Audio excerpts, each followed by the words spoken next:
Hello and welcome to our coverage of the Synology booth or showcase at the Computex 2024. Today we are at the Taipei Music Center and they are having their Synology Solution Exhibition 2024 over here. And there are plenty of exhibition. Obviously, most of these they are covered are focused on the software and solutions. So let's follow me and then join me for the tour of what they have in store right now.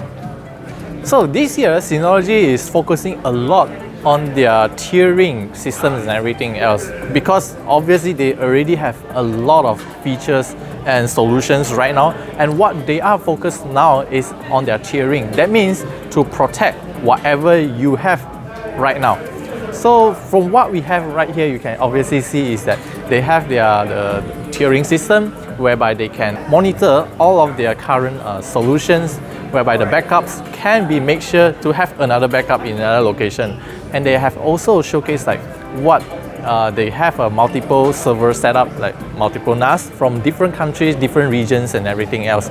And through the C2 network, they can make sure there is no file duplicates or clashing happen at the same time because all of those things are managed by a central system.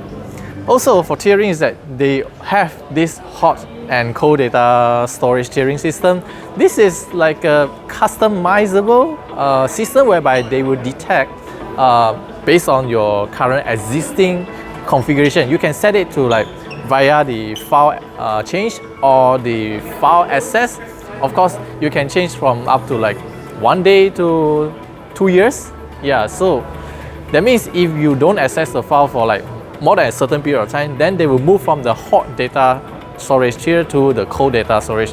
From here, they will make sure the hot data performance is always at its peak without affecting the storage. And then this also means that the scalability is much more easier for the business, whereby they can invest in a slightly lower performance machines and then they can slot in more storage as their cold data storage, because as you know, the cold data means that the storage that the files that don't really get accessed or used all the time, then they can put it there. And then when there's a need arise, the file will be moved to the hot storage. As you can see from the interface, all of these information are shown in the dashboard, which is very easy for even for non-tech savvy users. Now moving on to the data protection segment, which is obviously they are adding their tiering functions over to their existing systems. So what we are looking here is that instead of active backup for business, they have this active protect manager. This is like a tool or dashboard for IT managers or technicians, I should say, in the company, so that they can manage all their Synology NAS and as well as all of their user base. Because we all know active backup for business is all about small business. They manage different users, the devices, and providing backup solutions and from there. But active protect manager is more than that. It is all about scalability. They can scale further from active backup for business, and then they can manage not just the end user devices, they can also manage like servers and as well as tiering levels and everything else.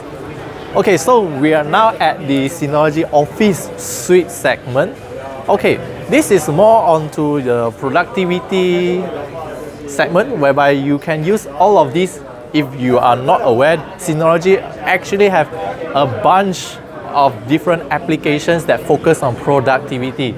Even like just the Office alone itself is, I know, like the 3 basic apps, the word processor, spreadsheet processor, and as well the slide processor. I mean, the 3 basic ones. So what is the new features we are seeing here this time around is whereby they have an updated Gen AI features that built into most of all of these applications. For example, Mail Plus, they have better Gen AI features whereby it can help you to compose emails.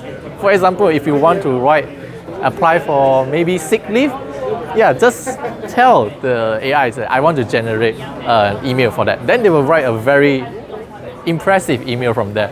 And then what they have done this year is that they will allow you to selectively choose a section of the text and then further improve or change the tone or something like that. So that is what they have added for the Gen AI. The same feature can be also found in all of their Office suite and everything, just like their word processor application as well. Obviously, Gen AI is the main topic of this year, and we have seen all of these functions all over Computex 2024. And right now, one of the main features they have showcased to me, which really piques my interest, is that they have this AI manager thing whereby the user, you can select or manage which type of the AI models that can be used inside this the system itself.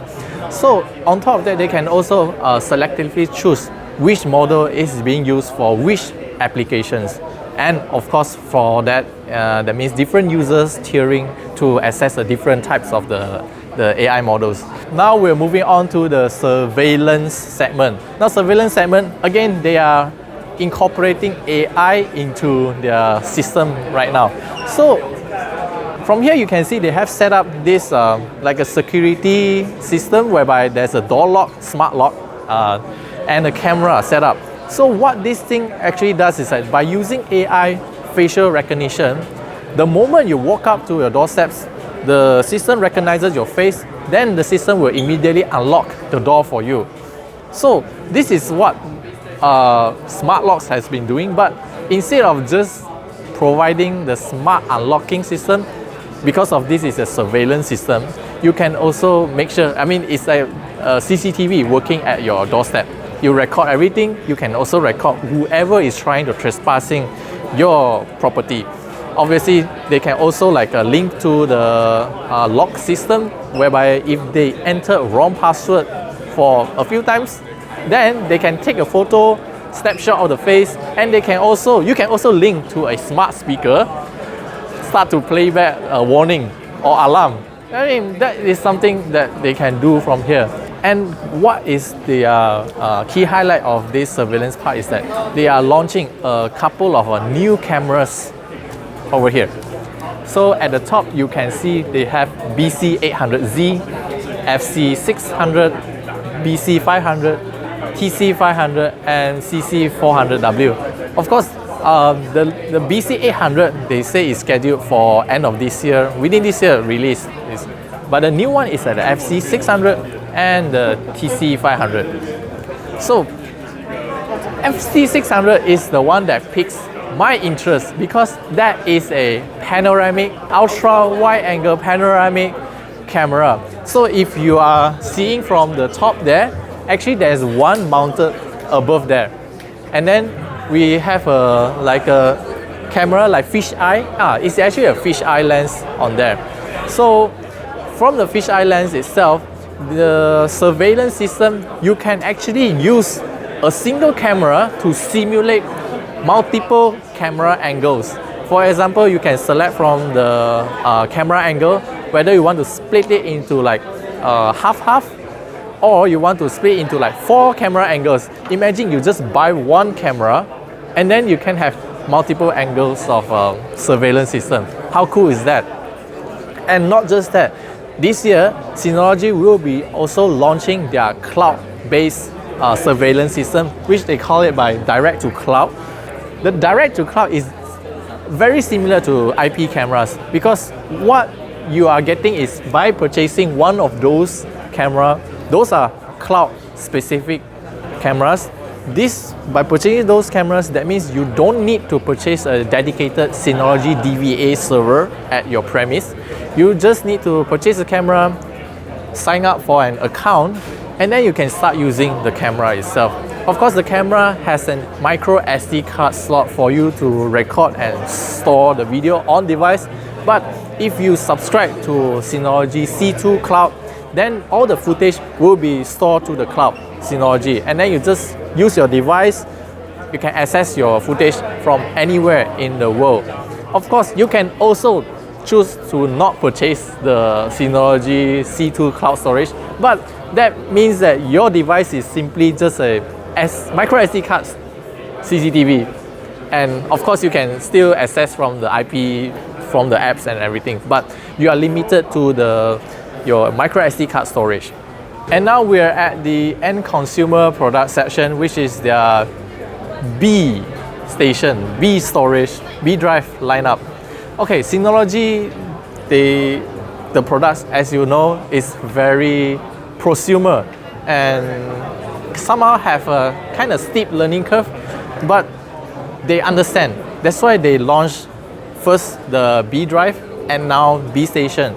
From here, we can see that obviously if you have missed out from our previous reviews, I suggest you do check them out, because B drive and B station is a very interesting product for consumers, because we all know consumers nowadays, we take a lot of photos and videos, and the worst kind of thing I have heard is that they never back up their photos and files. They just keep everything in their phone.